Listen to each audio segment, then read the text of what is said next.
Escreveu uma carta chamada O Rosto da Misericórdia, que em latim se diz Misericordiae Vultus, o vulto, o rosto da misericórdia. E é exatamente desse documento que eu vou aqui comentar brevemente, não pode ser de outra maneira, três passagens. Três passagens que depois poderão refletir então nos tais grupos que foram anunciados, os que quiserem, e que me pareceram particularmente indicadas para este tema que me deram, a misericórdia, alma da missão. A misericórdia, alma da missão. Bem, mas eu já disse aqui muita coisa. Disse que o Papa convocou um jubileu ao Ano Santo da Misericórdia. Vamos lá um bocadinho mais devagar, que é para saber o que é que isto quer dizer. De tempos a tempos, e isto já acontece há muitos séculos, os Papas convocam um Ano Santo, também chamado Jubileu. Jubileu é uma palavra que vem lá dos antigos judeus, que quando queriam também um ano santo, tocavam uma corneta que se chama o Jubileu.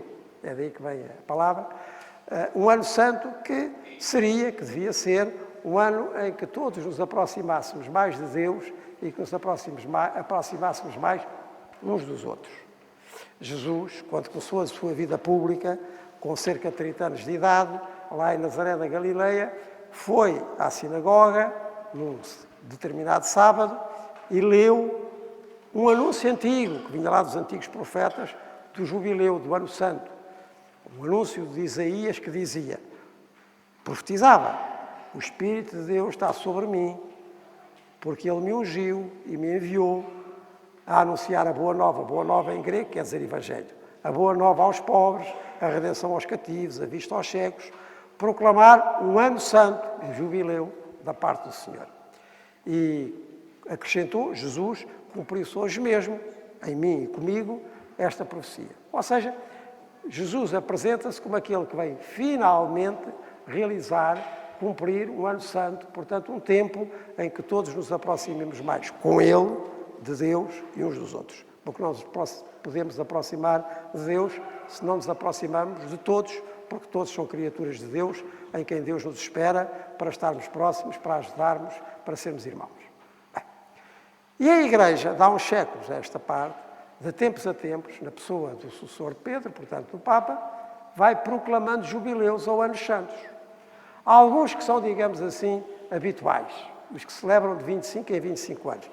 Ainda se recordarão que no ano 2000 celebrámos um jubileu, um ano santo. E em 2025, já não falta assim tanto tempo, celebraremos outro.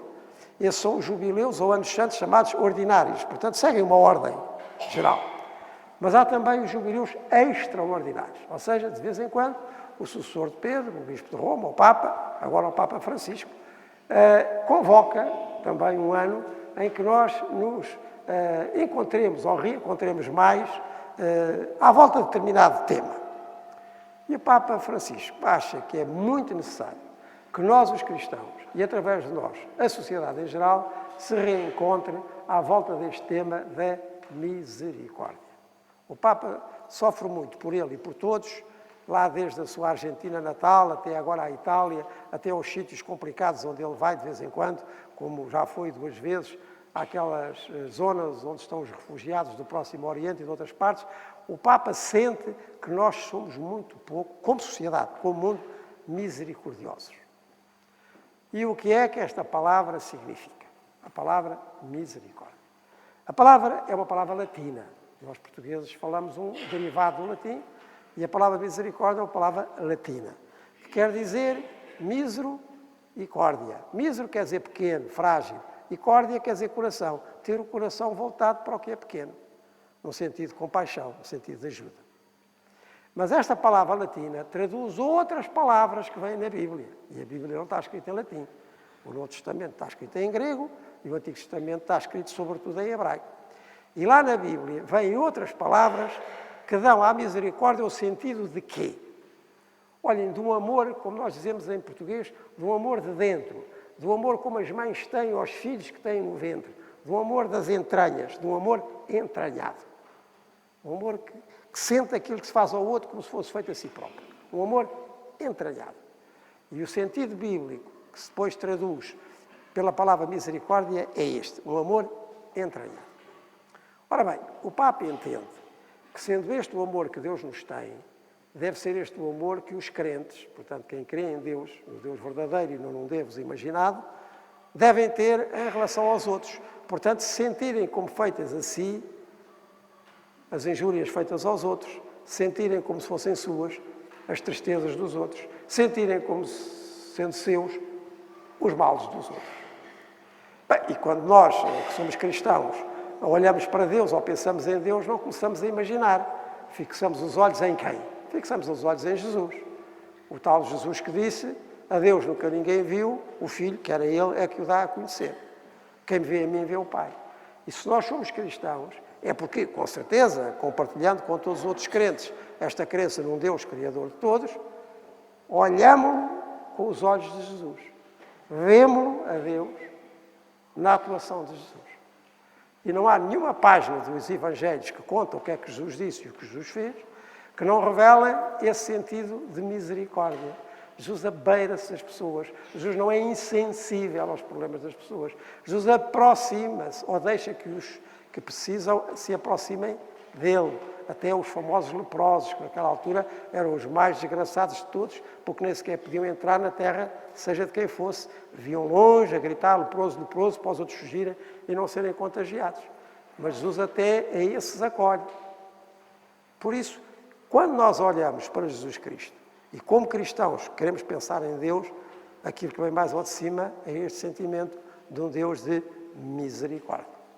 Ora bem, o Papa Francisco convocou este ano santo e este jubileu para que todos nós, a começar por nós, os católicos, que seguimos o Bispo de Roma, sucessor de Pedro, cresçamos neste sentimento de misericórdia e o ofereçamos ao mundo. Ou seja, que no final deste ano santo, lá para novembro, com tudo o que se tem feito, com estas peregrinações a igrejas jubilares, como esta da Póvoa de Santo Adrião e outras que nós temos no Patriarcado e pelo mundo além, que todos nós cresçamos neste sentimento e nesta prática, porque a misericórdia depois tem práticas, as famosas obras de misericórdia, as obras espirituais e as obras corporais. Dá de comer a quem tem fome, dá de beber a quem tem sede, vestir os nus, vestir os presos, ensinar os ignorantes, corrigir os que erram.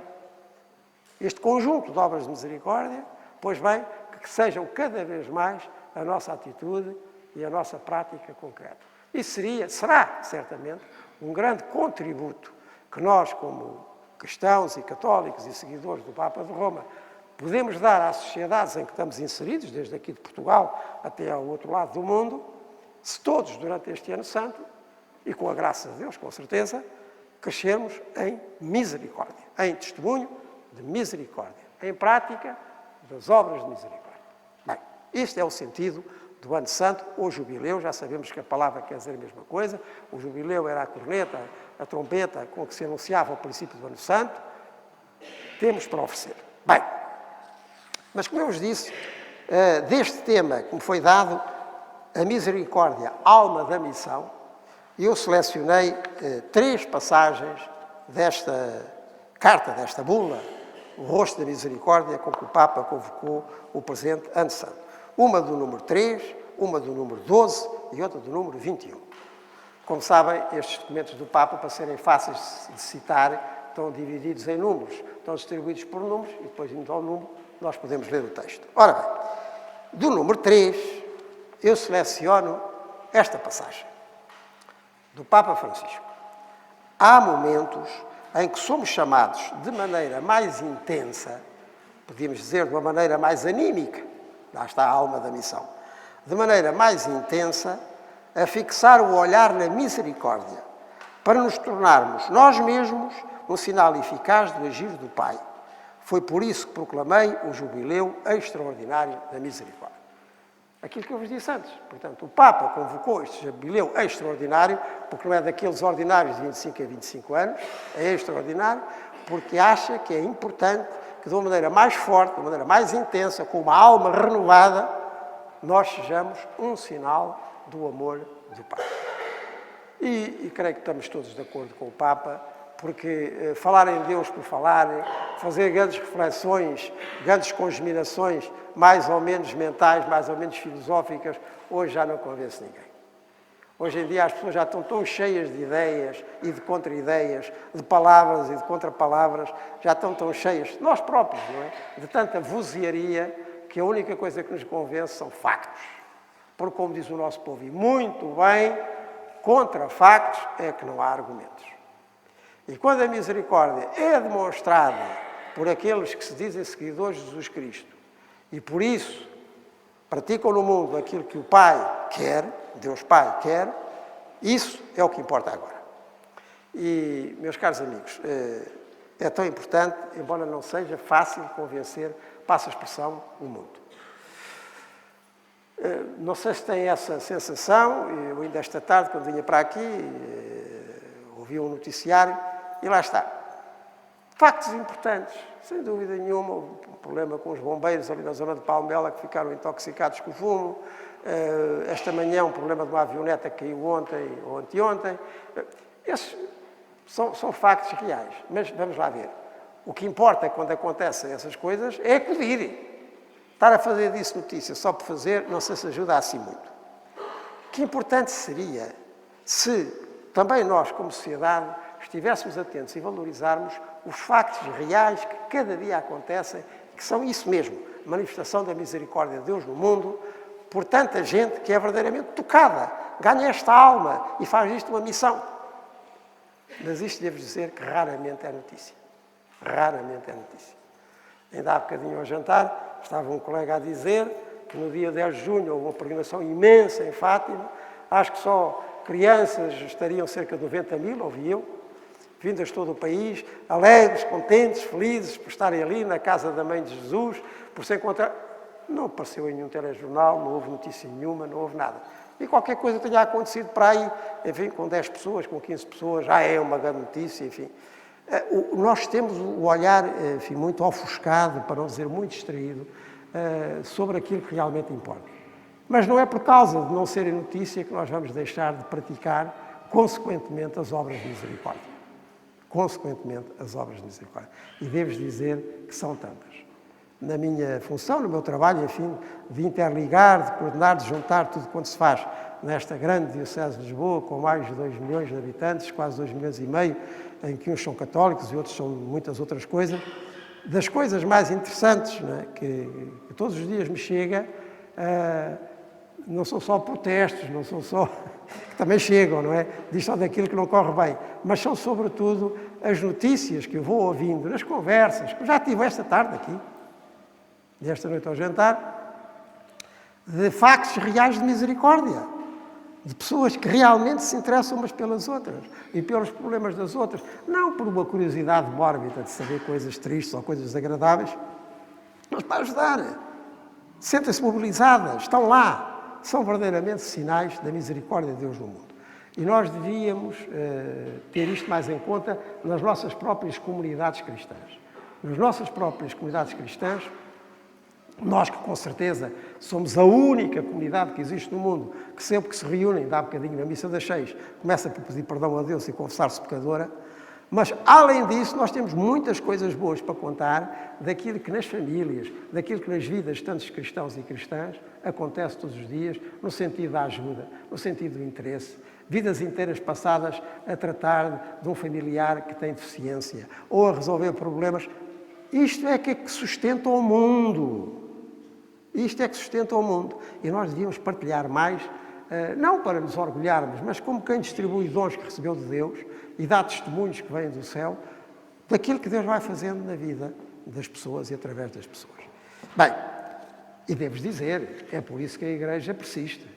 As comunidades persistem e mesmo o próprio mundo aguenta-se, porque se aguenta e persiste naquilo que raramente é notícia, mas que vai no sentido do bem e é uma demonstração que, como criaturas de Deus, ou então nós cristãos, filhos de Deus em Cristo, estamos cá e Deus continua a sua obra e a misericórdia é a alma do mundo. Mas nós devíamos ter o olhar para aqui e não ter o olhar tão desviado e tão distraído no fé de ver que mediaticamente nos é oferecido, que nos estonteia ou que nos desanima. Porque eu até duvido que alguém se sinta muito animado quando de manhã, ainda meio a dormir, meio acordado, toca num botão qualquer de um receptor de rádio ou televisão e houve aquela catadupa de notícias que geralmente é uma pior que a outra. Não é? Quem é que se sente animado a levantar-se da cama e enfrentar os problemas e andar para a frente? Só com isso não vai. Aguenta-se porque felizmente sabe que há outras coisas, que é aquilo que realmente nos sustenta e nos leva para diante e mostra que é possível. Mostra que é possível. E, portanto, nos mobiliza. Nos mobiliza. Nós somos cristãos, não é preciso dizê-lo, mas nós olhamos para esta história, como é que esta história que nos reúne aqui esta noite começou há 2000 anos, Jesus não fez como os filósofos de Atenas faziam naquela altura, não é? Faziam as suas lições, escreviam as suas obras, davam as suas aulas, não foi isso que Jesus fez. Jesus não escreveu nada, não deu aulas nenhumas, foi uma vida que ele viveu, desde que saiu de Nazaré da Galileia até que o mataram 3 anos depois, foi andando por aquelas cidades e aldeias, foi encontrando ou deixando-se encontrar por aquelas pessoas e os seus problemas, levou com ele aqueles e aquelas que o quiseram seguir e foi mostrando como é que se faz.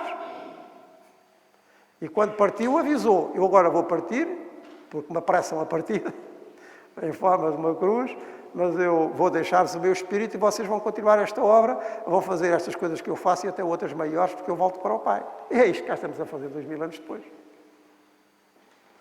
E esta verdade, esta realidade do Evangelho prático, que demonstra que Deus está neste mundo e está constantemente, e em cada geração de homens e mulheres, a suscitar sinais da sua presença, que nos leva por diante. Quer nas nossas comunidades, quer às vezes, porque o Espírito de Deus não tem fronteiras, onde menos esperávamos. Porque trabalha sempre quando encontra corações disponíveis para fazer a sua obra. Então, repetindo a misericórdia vultus, esta carta do Papa, no número 3, há momentos em que somos chamados de maneira mais intensa a fixar o olhar na misericórdia e não noutras coisas que não interessam nada, para nos tornarmos nós mesmos sinal eficaz do agir do Pai. Porque, repito, contra factos não há argumentos. Foi por isso, diz o Papa, que proclamei o jubileu extraordinário da misericórdia. Este é então o primeiro ponto que nos explica o porquê da convocação deste jubileu, da proclamação deste ano santo. O Papa entende que é preciso ressaltar a misericórdia no mundo. Deus trabalha no mundo através de muito homem e de muita mulher que tem o coração sensível, como o de Jesus Cristo, de um amor entranhado, que se preocupa com os outros e preocupa mesmo a sério e quer o bem de todos. Porque vamos lá ver. Qual é a boca que Deus tem para falar? São aqueles que Jesus Cristo são a sua boca no mundo. Quais são as mãos que Deus tem para estender? São aqueles que Jesus Cristo são as suas mãos no mundo. Qual é o coração que Jesus tem para pulsar na terra? São aqueles cujo coração, cujos sentimentos mais íntimos pulsam como o de Cristo e são o amor de Deus no mundo, a misericórdia. É isto. Porque se não houver esta experiência, se não houver este contacto com alguém que seja verdadeiramente sinal da misericórdia, nós depois podemos dizer coisas muito bonitas, mas não pegam. Vão de reparar que na nossa vida só pega aquilo que corresponde a alguma experiência que a gente já tenha. Para alargar. Por isso suscita-nos confiança. A gente já sabe que é assim, a gente já viu que é assim. Ainda hoje na missa, hoje é dia de São Luís Gonzaga, eu estava aqui a comentar com os que vieram, depois diz, a juventude assim, a juventude não sei o quê. Bem, São Luís Gonzaga é um jovem de há 500 anos, morreu com um pouco mais de 20 anos, mas sentiu-se tocado por Jesus Cristo, pelo Evangelho de Jesus Cristo, pela misericórdia de Deus, e em vez de ser um grande príncipe, como estava destinado a ser, foi um apóstolo de Jesus Cristo e deu a vida pelos que tinham peste em Roma e morreu de peste também com 20 e poucos anos. Portanto, quando nós estamos a falar destas coisas, nós estamos a falar de fantasias. Jesus Cristo não é uma fantasia. Os cristãos e as cristãs que vivem no Espírito de Jesus Cristo e praticam a misericórdia de Deus não são fantasias. Eu tenho a certeza, até porque tenho ouvido o Padre Rui falar de vários de vós, aqui desta paróquia, como o Padre Diano das paróquias de Odivelas, etc., que há aqui muitos casos concretos de misericórdia. E o que o Papa quer é que neste ano, em que as pessoas parecem às vezes escorçoadas, desanimadas, que o mundo não sei o quê, mostram que é possível. Não há razão nenhuma para deixar cair os braços ou fechar o coração. É possível. É possível. A obra de Cristo continua nos seus discípulos e discípulas, naqueles que participam do seu Espírito. São o seu sinal no mundo, são misericórdia e vultos, como isto diz em latim, são o rosto, vulto da misericórdia. Concreto. A isto também o Evangelho chama o reino de Deus. São aquelas realidades onde Deus reina, porque a sua vontade se cumpre. E qual é a vontade de Deus? É o bem de todos. Sobretudo os mais fracos, é a misericórdia. Às vezes parece-me que o reino de Deus é assim uma espécie de arquipélago. É um arquipélago, é um conjunto de ilhas no meio do mar, não é? Nós andamos por aqui, por acolá, às vezes as coisas parecem muito tristes, muito desamparadas, muito contraditórias. Depois chegamos a uma família e vemos a paz, vemos a harmonia, vemos a tomar em conta uns dos outros. Os mais velhinhos ou os mais doentes também são objeto de cuidados, de carinho. Estamos no reino de Deus. Depois saímos, não é? E entramos, imaginemos, numa empresa onde há verdadeiramente um espírito comum, onde as pessoas olham umas para as outras, onde procuram que o trabalho continue e dê para todos. Estamos no reino de Deus.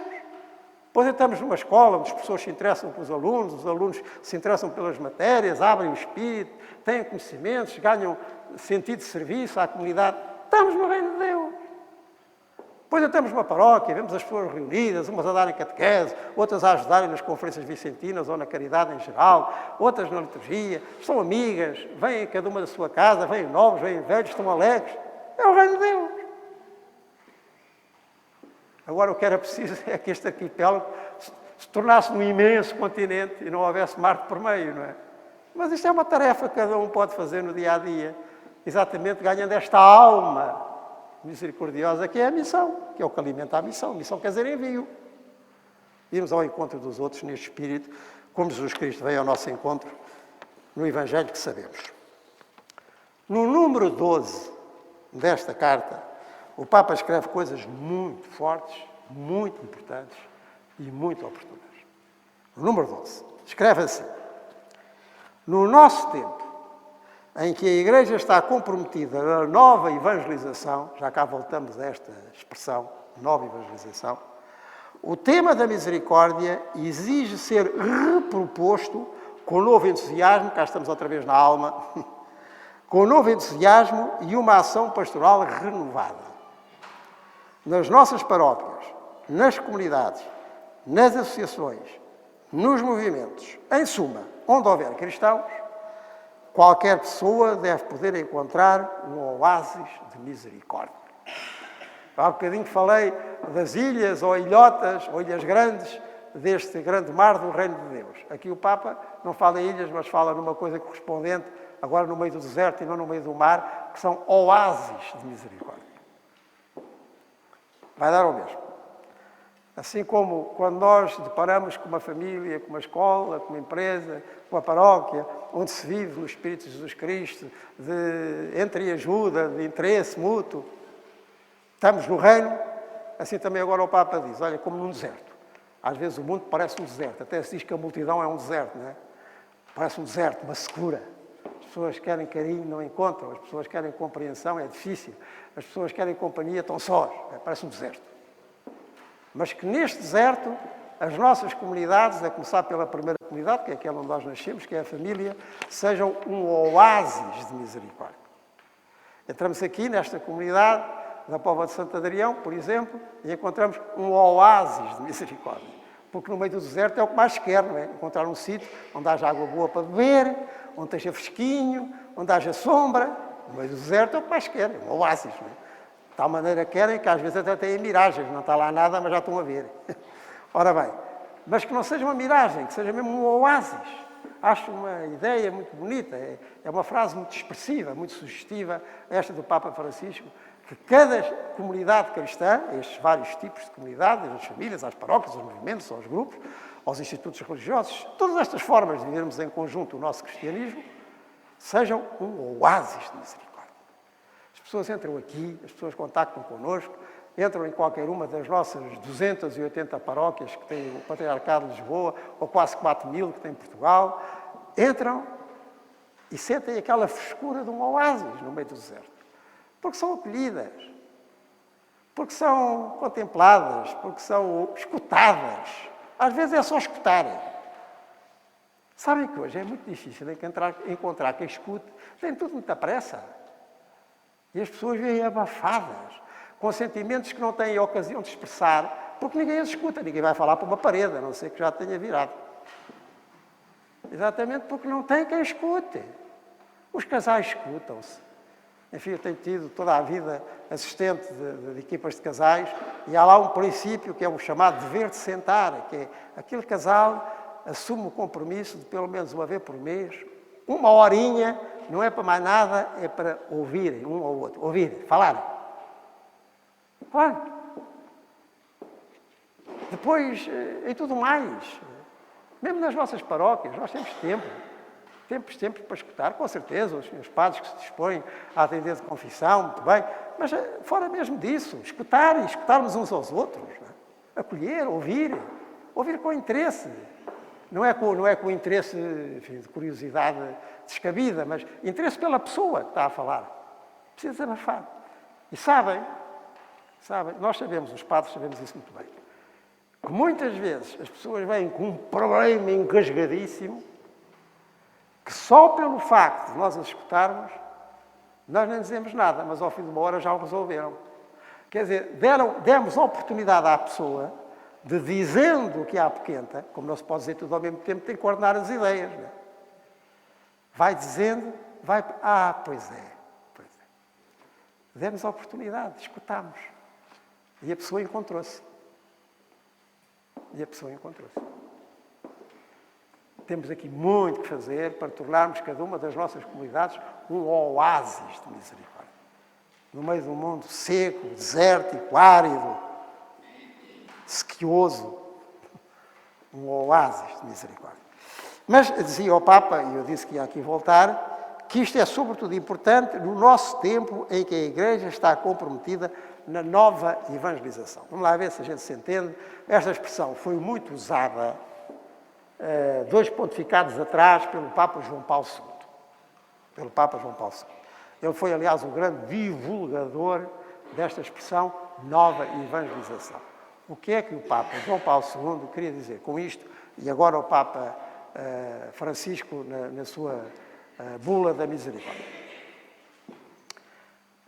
Quem cá estávamos cá, a maioria, em 1978, quando um ainda jovem, tinha 58 anos, bispo polaco, foi feito Papa com o nome de João Paulo II, há de se lembrar que ele que vinha lá da sua Polónia, uma Polónia muito convicta, muito católica, até porque vivia em ambiente de perseguição e, portanto, quem era católico tinha mesmo que ser, o Papa chega aqui à Europa Ocidental, portanto, da Alemanha para cá, e afinal, a Itália dizia-se que era um país católico, a França dizia-se que era um país católico, mas isto parece estar sem chama. Católico, mas a gente vê pouco. A prática religiosa muito em baixo, depois na vida pública, na moralidade, nas próprias leis, está muito pouco católico. E o Papa começa a desenvolver este tema da nova evangelização. O que é a nova evangelização? Vamos começar pela evangelização. A evangelização é a missão, é o anúncio do Evangelho. Essa é que é a nossa missão. Anunciarmos a toda a gente, começar por aquela que nunca ouviu falar de Jesus Cristo, o que é que Deus nos oferece em Jesus Cristo. Portanto, qualquer um de nós que tenha um encontro, como se diz agora, marcante na sua vida, não se cala. Se nós conhecemos alguém, como se costuma dizer, que nos enche as medidas, nós não calamos. Olha, não queres saber, ainda ontem, anteontem, há um ano, encontrei fulano, fiz, uma coisa espantosa. Quem tem um encontro valente, não se cala. E foi assim que a evangelização começou. E a missão também. Missão quer dizer envio. Evangelho quer dizer boa notícia. Aquilo que Deus nos dá em Jesus Cristo e depois nos envia a comunicar aos outros. Bem, e assim começou há 2000 anos. E nós ficamos impressionados, não é? Ainda há bocadinho estava ali na sacristia a ver um quadro que tem 500 anos, com o Santo Adrião, não é? O Santo Adrião, que era lá um oficial romano, e ia dar cabo de uma série de cristãos, e depois perguntou-lhes, então, mas porquê é que vocês querem morrer? E eles disseram, porquê? Então, se é por causa disso, eu também morro com vocês. E foi mártir. Ou seja, aqueles que vieram ter com ele, ou levados a ele, anunciaram-lhe Jesus Cristo, ele acreditou e assim começou o Santo Adrião. Bem, isto aconteceu aqui neste território onde nós estamos há coisa de 1700 anos. O primeiro bispo que nós conhecemos em Lisboa é da segunda metade do século IV. Quer dizer que no século IV, portanto 300 e tal anos depois de Cristo, já havia aqui, por esta zona, uma comunidade cristã. Noutros sítios do mundo ainda está a começar. Por várias razões, mas enfim, em alguns sítios do mundo ainda está a começar. Chama-se isso a evangelização. A primeira evangelização, até também se chama com uma expressão latina, a missio ad gentes. Missio quer dizer missão, envio ad gentes, até àqueles que ainda não conhecem Jesus Cristo. Bem, isso é a primeira evangelização. Quando as pessoas aderem, foram a uma comunidade cristã. O que é uma comunidade cristã? É um grupo de pessoas convencidas do Evangelho de Jesus Cristo, se reúnem, e quando se reúnem, o sentem mais presente no meio delas, como ele disse, onde 2 ou 3 estiverem reunidos em meu nome, eu estarei no meio deles, ouvem a sua palavra, repetem os seus gestos salvadores, e depois testemunham e partilham. Não? Isto é uma comunidade cristã. Isso aconteceu, como eu disse, aqui entre nós há já uns 1700 anos, e então formam-se as comunidades cristãs. Depois, as comunidades cristãs, a que nós hoje chamamos dioceses, paróquias, etc., são alimentadas pela palavra de Deus, alimentadas pelos sacramentos, alimentadas pela prática da caridade. Aí se chama-se ação pastoral. A ação pastoral. Pastoral vem de Cristo. Cristo diz que é o bom pastor. Não é? E então é a ação pastoral. Repetem-se os gestos de Jesus Cristo que toma conta das suas ovelhas. Mas o Papa João Paulo II repara que na Europa, nos anos 70, nos anos 80, e podíamos vir até aos anos de hoje, há locais onde já houve a primeira evangelização, há muitos séculos, onde se formaram comunidades cristãs e onde prossegue, enfim, tanto quanto se pode, com os padres que há, com os cristãos disponíveis, a ação pastoral, mas onde, em geral, já se perdeu muito a novidade do Evangelho. A coisa está meio adormecida, meio morta. E às vezes não é só meia, está morta de tudo. As pessoas ainda ouvem e tal, olha, é a festa do Santo Adrião, ou é a festa da Santa não sei quê, ou é a festa do... e faz-se uma arraial, mas já não... Aquilo já é casca sem miolo. Já é casca sem miolo. Por dentro já está muito pouco ou quase nada, não é? Aquilo é que em português antigo se chamava uma alma de cântaro. O cântaro é um cântaro, mas lá dentro não tem nada. Está vazio. Era uma expressão portuguesa antiga. Ora bem, e então diz o Papa João Paulo II, nesta situação, que já não é de primeira evangelização ad missio ad gentes, mas a que já não chega à ação pastoral normal, é preciso fazer uma nova evangelização. É preciso evangelizar de novo. E o Papa João Paulo II dizia que esta nova evangelização tem que ser nova no ardor, cá voltamos à alma da missão, nova no ardor, vontade, como se faz, não é? Lembram-se do ardor dos discípulos de Emaús, recordam-se a história, não é? No dia em que Jesus Cristo ressuscitou, havia 2 discípulos que tinham partido de Jerusalém, não sabiam da ressurreição, iam muito tristes pela estrada fora, depois há alguém que começa a fazer caminho com eles, e depois eles vêm descobrir que esse que está a fazer caminho com eles é afinal Jesus ressuscitado, e voltam para Jerusalém anunciar aos outros discípulos e dizem, ardia-nos cá dentro o coração quando ele falava connosco. O novo ardor, a nova evangelização, antes de mais, retomar esse ardor. E depois novos métodos. Porque nós hoje, aqui, concretamente onde estamos, não temos a maneira de comunicar e de viver e de conviver que tinham os nossos pais, muito menos os nossos avós, bisavós, trisavós, etc. Temos novos métodos. Olhem, por exemplo, tudo o que se passa mediaticamente. Tudo o que se passa mediaticamente, através das redes, através desta maneira que nós hoje temos fácil de partilhar mensagens. É um novo método. E outros métodos que temos, olha, até esta possibilidade que eu tenho de estar a falar convosco e não dá a gente estar a ouvir por causa disto que me puseram ao peito, não é? Novos métodos. Além dos audiovisuais, tudo isso. Portanto, há novos métodos, há novas maneiras de estarmos uns com os outros. Olha, aqui há tempos, aquela organização de apoio às igrejas em dificuldade, chamada a igreja que sofre, a ajuda à igreja que sofre, ofereceu para os cristãos da Rússia, e não foi só para os católicos, também para os ortodoxos, uma série de barcos e igreja. Barcos e igreja. Há aqueles grandes rios, não é? O Dan, o Don e aqueles outros rios todos por lá andam. E então esses barcos são uma igreja, vão pelo rio abaixo, a certa altura param lá num cais, tocam o sino e é a missa. E depois vão para outro sítio. Hoje há possibilidades novas, de muito género. Não vale a pena agora estar aqui a dar mais exemplos. Isto depois é a criatividade que nós hoje tivermos para chegarmos a todos. Não é? E também novas expressões. Aquelas expressões que são próprias da cultura de hoje. Nós hoje não falamos como falavam os nossos avós. Exprimimos de outra maneira, temos outro tipo de ideias. Agora, antes estivesse aqui um dos meus antecessores, para aí 4 ou 5 patriarcas para trás, não estava a falar como eu estou a falar, falava com a expressão da sua época, com a maneira de expressar do seu tempo. Utilizava substantivos, adjetivos e até a sua maneira de se apresentar não era esta. Isto é a nova evangelização. Ou seja, que é necessário que com novo ardor, nova alma, novos métodos e novas expressões, nós hoje reproponhamos o Evangelho de Jesus Cristo e a vida e a misericórdia que Deus nos oferece em Jesus Cristo. Para, enfim, criarmos estas comunidades que sejam um oásis de misericórdia num mar de indiferença. Finalmente, o número 21, apenas esta frase, me parece muito importante, porque às vezes faz-se confusão, que é a questão da misericórdia e da justiça. Às vezes diz, sim senhora, misericórdia, compadecermos nos outros, mas é preciso fazer justiça, porque nem sempre os outros merecem, não é? Nem sempre os outros, pelo que fizeram, são dignos de misericórdia. Às vezes ouve-se esta conversa.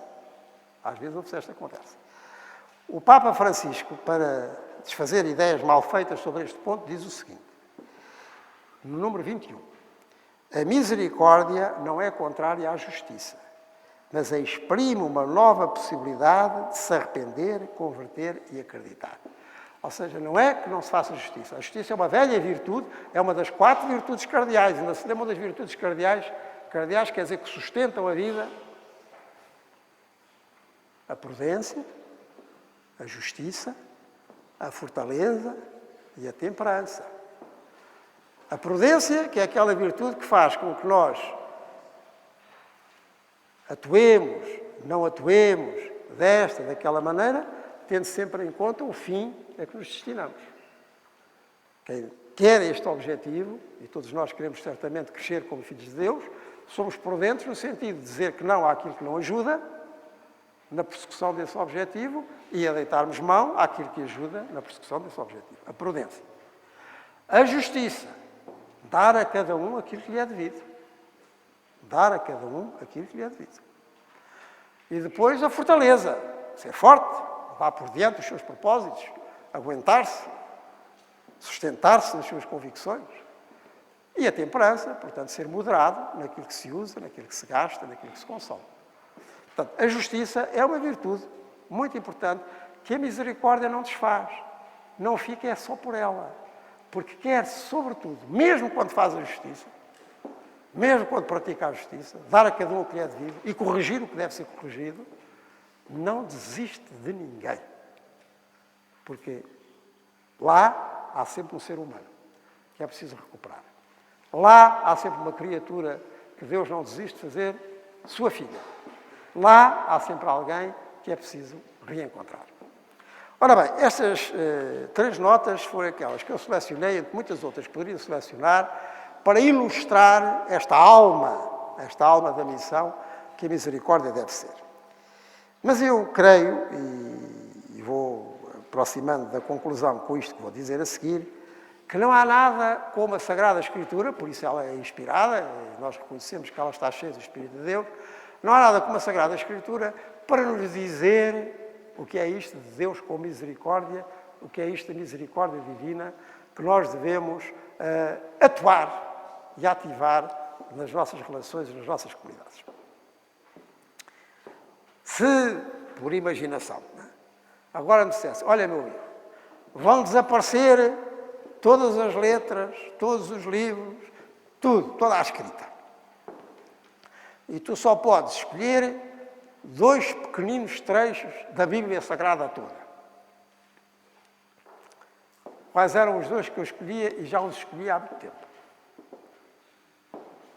Um do Antigo Testamento e outro do Novo Testamento. O do Antigo Testamento era o livro de Jonas. Um dos mais pequenininhos, são 3 páginas nas nossas Bíblias. E o outro, do Novo Testamento, era a parábola, a que nós geralmente chamamos do filho pródigo, mas que realmente é do Pai misericordioso, porque é disso que Jesus quer falar. Porque de filhos pródigos já sabemos nós de sobra. Agora, do Pai da misericórdia, isso temos sempre que aprender. Ora bem, só para lembrar a história do Jonas, do Antigo Testamento. O livro de Jonas deve ter sido escrito quando os judeus vieram do exílio. Sabem que a certa altura, lá para o século VI a.C., o Nabucodonosor levou aquela gente toda para Constantinopla, destruiu Jerusalém, enfim, uma tristeza.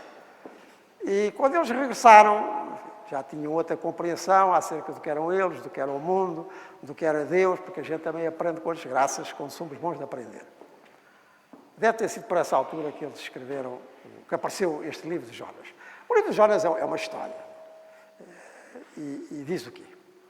Diz que a certa altura Deus mandou um tal Jonas ir à cidade de Nínive para convencer os ninivitas que se não se arrependessem, se não se convertessem, se não mudassem de vida, aquilo ia acabar muito mal. Bem, nós hoje ouvimos falar Nínive.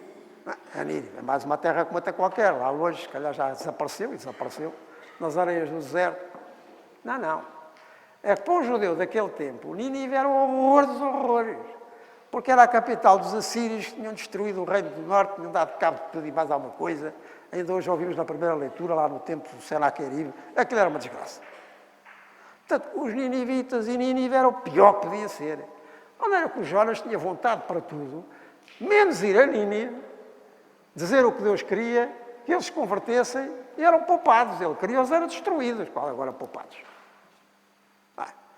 De maneira que o livro de Jonas, é uma história, aliás, engraçadíssima, a maneira como está contada, porque é sempre o Jonas aí para o outro lado, e Deus a puxá-lo para o Nínive.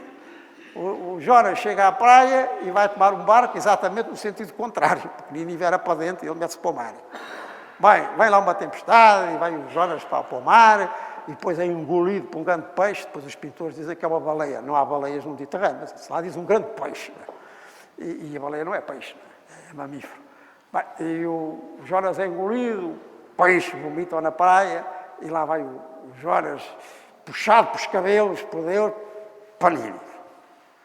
Chega a Nínive, e pronto, e sem vontade nenhuma, lá começa ele a gritar para a cidade de fora: vocês arrependam-se que isto vai acabar mal, olha que isto vai acabar muito mal. Mas lá dentro a pensar, eles não se vão arrepender nada, que eles são péssimos, vão ficar na mesma e vão apanhar mesmo aqui com uma destruição fatal. Então não é que eles se convertem. Convertem-se mesmo, a começar por rei. Olha, toda aquela gente começou a fazer jejum, até os animais. Então não é que Nínive se converte. O Jonas fica tristíssimo. Então aqueles desgraçados ninivitas convertidos, salvos, e vai-se pôr em cima de uma colina, triste, uma torreira de sol. E Deus faz crescer assim um arbusto para lhe dar um bocadinho de sombra. Lá ficou um bocadinho consolado, mas muito triste. Não é que no outro dia esse arbusto, que era um rícino, seca. E o Jonas já então fica desconsolado todo. E o livro acaba com esta moralidade. Depois podem ler Jonas capítulo 4, versículos 10 a 11. Disse-lhe Deus: tu, Jonas, sentes pena de um rícino, de um arbusto, que não te custou trabalho algum para o fazeres crescer, que nasceu numa noite e numa noite feneceu, morreu. E não hei Deus compadecer-me da grande cidade de Nínive, onde há mais de 120 mil pessoas, isto era um exagero hebraico, de 120 mil pessoas que não sabem distinguir entre a sua mão direita e a sua mão esquerda, quer dizer, nem sabem o que é bem nem o que é mal. E um grande número de animais, e acaba assim. E não prossegue, é muito importante. O livro acaba assim, com Deus a dizer ao Jonas: então tu ficaste muito triste porque este arbusto que não te deu trabalho nenhum secou. E eu, que criei esta gente toda, como é que havia de ficar se isto tudo desaparecesse pelos seus erros, mesmo pelos seus crimes? Como é que eu havia de ficar? E não dá mais resposta, porque há muitas passagens bíblicas que deixam a resposta ao leitor ou ao ouvinte.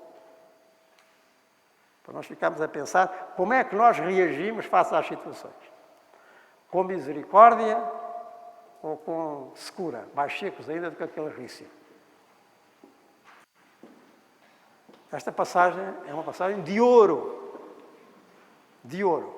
para nos revelar o que é o coração de Deus no Antigo Testamento. Bem, no Novo Testamento, e há uma especialidade de São Lucas, não é por acaso que São Lucas é o Evangelho da Misericórdia, porque é aquele que mais exprime estes sentimentos de Cristo como revelação da misericórdia divina. E diz, São Lucas, o seu Evangelho, a certa altura, que havia gente que estranhava que aquele Jesus, afinal de contas, um homem tão religioso, mas depois aproximava-se de gente que eles consideravam gente impura, gente incapaz fosse do que fosse, gente desprezível. Se Jesus era um homem religioso e tal, não devia aproximar-se daquela gente, não devia aceitar, não devia dar conversa. Pronto. Então Jesus foi ao ponto de ir buscar para o seu grupo mais próximo, aquele Mateus, que andava a cobrar dinheiro para os romanos, que era publicano, e outros. Não é? Portanto, havia gente que estranhava essa atitude de Jesus. E Jesus, na sua maneira concreta de falar, porque Jesus nunca fala em abstrato, fala sempre em concreto. Ele é o verbo, quer dizer, a palavra de Deus, encarnado, quer dizer, no concreto. Conta esta história. Possivelmente alguma coisa real, que possivelmente Jesus transformou numa parábola alguma história que tinha ouvido, não é? De um pai que tinha recebido um filho que se tinha afastado de casa e tinha feito muitas asneiras e o pai tinha ficado todo contente. Bem, fosse como fosse, tendo ouvido ou não tendo ouvido falar de algum caso assim, ou inventasse ele a história para exprimir o que queria exprimir, contou aquela história que nós conhecemos com o nome de filho pródigo, mas é realmente do Pai misericordioso que Jesus quer falar. E diz: olha, vocês já não iam estranhar muito que eu me aproximo das pessoas, que eu recebo esta gente que parece que anda fora. Então vou-vos contar isto. Um pai tinha dois filhos. O filho mais velho e o filho mais novo. O filho mais velho era completamente cumpridor. Nunca saiu de casa do pai, nunca deixou de fazer aquilo que o pai lhe mandava fazer, os trabalhos que tinha a fazer, impecável. O mais novo, exatamente ao contrário. Imaginem que a certa altura chegou à casa do pai e lhe pediu que repartisse a herança, como se o pai já tivesse morrido. Geralmente a herança é para depois de morrer, não é? E naquela altura era só. Então pediu-lhe: pai, dá metade da herança. Metade da herança. E o pai deu. Já isto é de admirar. E o pai deu. O fulano pegou naquilo que o pai lhe deu e foi para uma terra distante. E esbanjou tudo. Olha que já ir para uma terra distante, para judeus, isto tinha muito significado. Porque a terra onde se deve estar era a terra de Israel. Uma terra distante é o mundo dos pagãos. Era isto? Era mau sinal. Foi para uma terra distante e esbanjou tudo. E da maneira, enfim, que lá se diz, enfim, uma vida muito perdulária, por isso pródigo, não é? Esbanjadora, e da pior maneira. Perdeu tudo, e tanto que caiu na pior condição em que se podia cair. Era um judeu. Os judeus não comem carne de porco. Pois ele não só estava numa terra distante, como a única coisa que arranjou foi guardar porcos. Para nós isto não faz a impressão que fez para os ouvintes de Jesus, não é? Verdade? E mais, ou menos, nem sequer podia comer as alfarrobas que os porcos deixavam. É? Estar autenticamente, como agora se diz, na fossa. Bem, felizmente, houve uma coisa que ele não tinha perdido. Felizmente, houve uma coisa que ele não tinha perdido. Não tinha perdido a memória do Pai. E de quem o Pai era. E de quem o Pai era. E então, quando está mesmo lá no fundo dos fundos, tem esta conversa consigo mesmo. Vou partir. Vou ter com o meu Pai. Vou-lhe dizer, já não sou digno de ser chamado teu filho. Pequei contra Deus, contra o céu e contra ti. Já não sou digno de ser chamado teu filho. Trata-me como o último dos teus servos. E ainda teve genica para se levantar e ir. Porque às vezes, quando está na fossa, já nem isso sobra. Nem a memória de que pode voltar, nem a genica para se levantar e voltar. Bem, este lá teve a genica para voltar. E depois, Jesus, pela pena de São Lucas, é um prodígio de gramática e de literatura. Porque vai dizer coisas do género. Ainda ele vinha longe. Olha que Jesus está a falar do que é o Pai. Misericórdia, Sicut Pater. Cantávamos há um bocadinho. Ainda ele vinha longe e o Pai viu. Eu nunca mais me esqueço disto, porque quando eu era miudinho, e andava na catequese, ainda não havia audiovisuais que há hoje, nem televisão, nem coisa nenhuma, havia as chamadas filominas. Quer dizer, passavam-se assim uns filmes parados, quadradinho em quadradinho. E um dos que se passava sempre era o Filho Pródigo. Eu tenho sempre esta ideia do pai no alto da torre, assim, e lá ao fundo, muito andrajoso, vir o filho. Ainda ele vinha longe e já o pai o viu. Eu, quando penso em Deus, é nisto que penso. Ficou-me cá. E já o pai o viu. Porque desde que o filho tinha partido, aquele coração ficou sempre assim, à espera que ele voltasse. E fez uma coisa que o pai judeu nunca faria, mesmo para um filho bem comportado, que era sair de casa para ir ao encontro do filho. Não, recebia-o em casa. Casa é que é o lugar do pai. Não ia à rua. Pois bem, sai de casa. E vai, nem espera que ele chegue. Vai ao encontro do filho. E quando o encontra, o filho começa a balbuciar lá a sua confissão. Pai, porque contra o céu e contra ti, já não sou digno de ser chamado teu filho. Trata-me como o último dos teus trabalhadores. Mas o pai abraça-o, cobre-lhe de beijos e dá-lhe todos os sinais da dignidade recuperada. As sandálias nos pés, a túnica vestida, o anel do dedo, tudo sinais da sua dignidade filial recuperada, porque voltou. E mais. Manda matar o vitelo gordo. Nas famílias abastadas dos judeus, havia um vitelo sempre a engordar para uma ocasião tão especial, que eu dá-me a ideia que esses vitelos morriam todos de velho. Que era uma coisa tão especial, como aliás o resto da história vai mostrar, que lá estava o vitelo, mandou matar o vitelo gordo e fazer uma grande festa. Realmente é um prodígio de literatura. Um prodígio de literatura para expressar a misericórdia do Pai. O irmão mais velho voltou do trabalho, cumpridor e certinho, como sempre. Voltou do trabalho e começa a ouvir uma grande cantoria lá em casa. O que é isto? Naquela casa só tinha havido tristeza, desde que o irmão mais novo se tinha ido embora. O que é isto? E manda chamar um criado. O que é isto?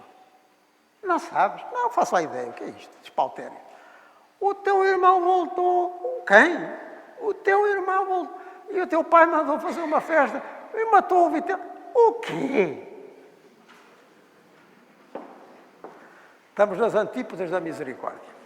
Nas antípodas. Então, e não é que o pai tem que voltar a sair de casa agora para ir ao encontro do mais velho, para ver se o convencia a entrar na festa. O pai sai outra vez de casa, agora para ir ao encontro de Sua Excelência. Chega-se ao pé do filho mais velho e leva um grande raspalete, o pai. Então, o que é isto? Então, eu estive sempre aqui, fiz tudo o que tinha para fazer, nunca tive direito nem a um cabrito para fazer uma festa com os meus amigos. E agora chega esse doido de Ivanas, que gastou tudo, da maneira que a gente sabe, e tu mandas matar um vitelo gordo. Agora que chegou esse teu filho, não é o meu irmão, é esse teu filho. E a parábola, de uma maneira que faz lembrar o final daquele trecho de Jonas, acaba assim. Podem ler depois, Lucas 15, 31, 32. O pai respondeu-lhe: meu filho, o mais velho, tu estás sempre comigo e tudo o que é meu é teu. Se para o outro já não sobrava nada, que eu já tinha esbanjado. E tudo o que é meu é teu.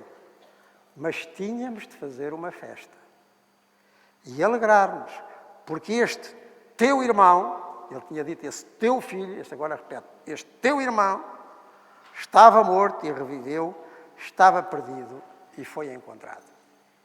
E assim como o livro de Jonas acabou como nós ouvimos, Deus a dar aquela lição aos Jonas, então tu estás aí todo triste porque o rio se secou.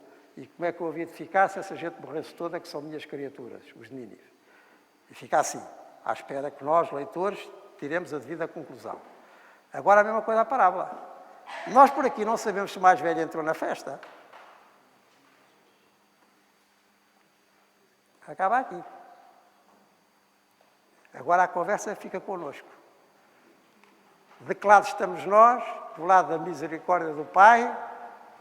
Ou do lado da justiça contadinha, mas que não passa da justiça do irmão mais velho? Tinha razão, então, se é para trabalhar, nem um cabrito e o outro, o vitelo gordo. Tinha razão. Mas de que lado é que nós estamos? A parábola acaba assim. A parábola assim. Portanto, meus amigos, é muito bonito falar da misericórdia, importante, como alma da missão, mas na nossa vida e nos nossos sentimentos, nas nossas atitudes, nas nossas comunidades, nas nossas famílias, como é que isto é? A misericórdia. Tem realmente muito que se lhe diga.